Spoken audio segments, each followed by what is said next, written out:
if you're not going outside the time range for doing a regular MBA. 5 साल के बाद definitely हो जाता है time range के बाद. Although some people do regular MBA even after 7 years of work experience etc. But slightly out of the range हो जाता है. The typical range is between 0 to 4 years, 5 years after graduation तक तुम regular MBA के लिए जा सकते हो.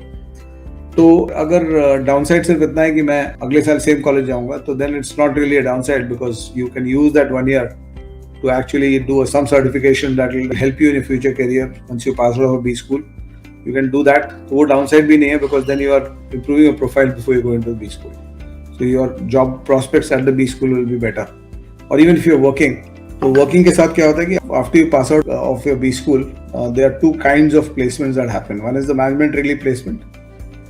So those companies will only come for freshers or 1 year experience kind of thing.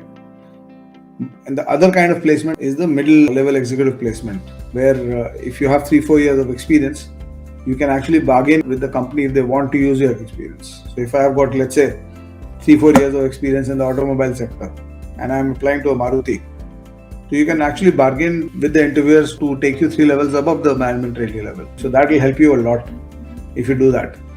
So it's not really a waste of time then. So the downside is also not a downside if you can utilize the time properly.